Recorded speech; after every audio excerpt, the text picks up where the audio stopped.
Эртең менен турганда биринчи эле ушул эртең менен жумушка барарга жагып турган аракет кылам да.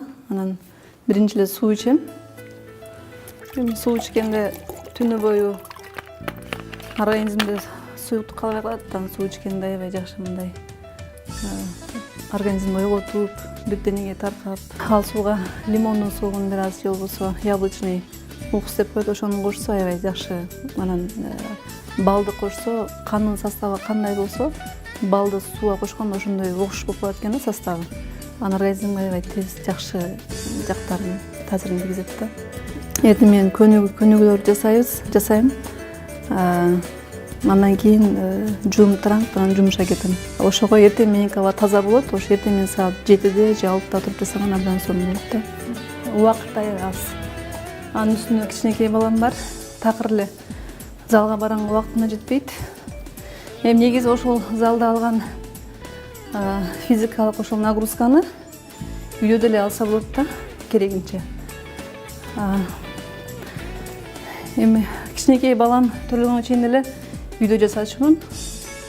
Үйдө жасаганын эң бир жакшы жери убакыт үнөмдөп каласың. Жакында эле бир статья окудум эле, 120 чыккан дене тууралуу. Сыры эмеде сиз эмне ушунча чыктыңыз десе, ал жооп берет, мен тамакты дайыма үйдө жасайм.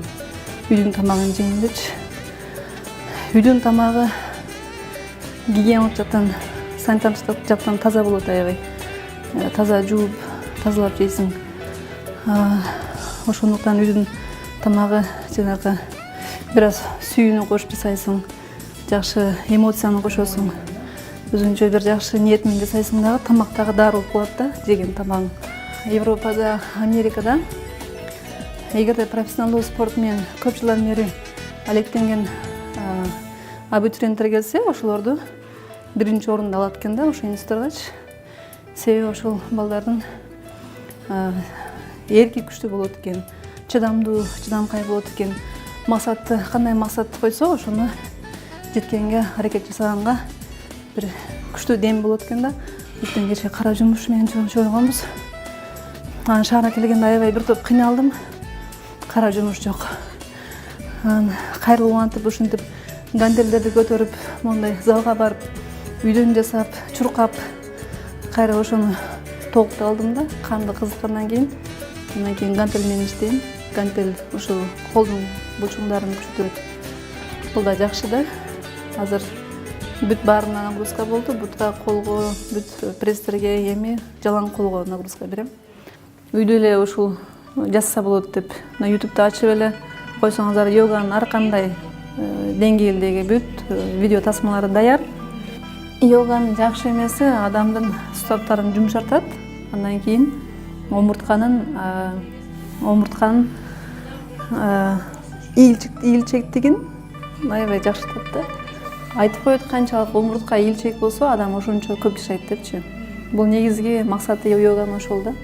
Йоганын асандарын жасаганда булчуңдардын бир группасы аябай кызыйт дагы, ошол жакта кан аябай катуу жүгүрүп, анан ошого жанагы дыхательный дем алуу көнүгүүнүн кошкондо ошол жака тимине сонун боздук бүт клеткасына чейин кирип, зат алмашуу оңоруп, ар кандай жөнөкөй оорунун баштап ооруга чейин айыктырууга мүмкүн да.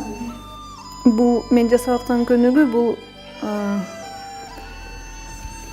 күндү тоспалуу көнүгүүсү. Мына карасаңыздар, мына эңкейгенде бүт кан ылыйга мына башка барат. Эртең менен турганда ошол йоганы ошол көнүгүүдөн башташ керек да.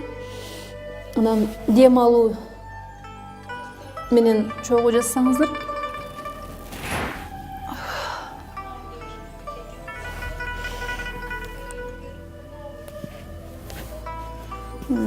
жөнөкөй эле бир сода сатык менен жүрүп эле, андан кийин ошо чоң бизнеске өттүк. Эми негизги дагы бир себеби ошо акчаны үнөмдөп, акча тапкыча эсеп тап деп коет кыргызча. Анан башында мисалы көпчүлүк эле бизнесте жүргөндөр сода сатыкта жүрүшүп, кыйналып келишип, андан кийин келип үй алып алышат же машина алып алышат же той өткөрүшүп атпайбы?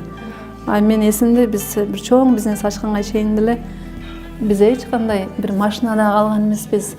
Бүт акчанын баарын эле, активдин баарын эле, эмне бир сом болсо ошонун баарын эле бизнеске сала бергенбиз да. Мен эсимде бир чоң эле бир биздин ресторандар болгондо өзүнүн үйүбүз жок болчу да. Квартира жалдап жашачубуз ошол кездечи. Андан кийин активдерибиз бир топ көбөйгөндөн кийин үй алганбыз эсимде да. Ошого бизнестин эң бир секрети немеси ошол. Бизнеске бул дагы бул өсүмдүк сыяктуу, бул деле дайыма убагында суу куюш керек, убагында жакшы шарт тузуш керек, убагында жер семиргич салыш керек. Ошондой эле бизнесте эле дайыма аны ошо көзүң карагендей карап, өркүнөп өтсөң ал бир бат эле ал жок болуп кетчү нерсе алчы. Биринчи айтып коет эмеспи, мусулманчылыкта деле биринчи өзүңдүн үй бүлөңө жардамдаш, акча болсо ашыкча. Экинчи туугандарыңа, андан кийин өзүңдүн жакындарыңа, бейбачарага, колдон келсе бүт эл журтка депчи. Ошондой эле биз дагы ошол бизнесте бир сом тапкандан баштап эле кайрымдуулукка аябай жакшы маани берип, баламыздын райондо Максат деген ошол балдар, инвалидтер реабилитациялоочу жер бар. Ошол жерде жыл сайын акча каралашып турабыз. Суу чыгаруу үчүн мурдакы жылы 600 000 сомдой каралаштык. Онкология больницага жардамдаштык. Былтыркы жылы 500 000 сом. Ушундай колдон келишинче берип турабыз да. Канчалык сен жардам берсең бейбичарага, акча тапкан сайын, же байлык тапкан сайын ошончолук Кудай сага дагы бере берет да. Канча да мындай адамга жакшы мамиле жасап, канча кечиримдүү болуп, жамандыкка жамандык менен жооп бербей, тескерисинче жамандык кылса кайра жакшылык менен жооп берип,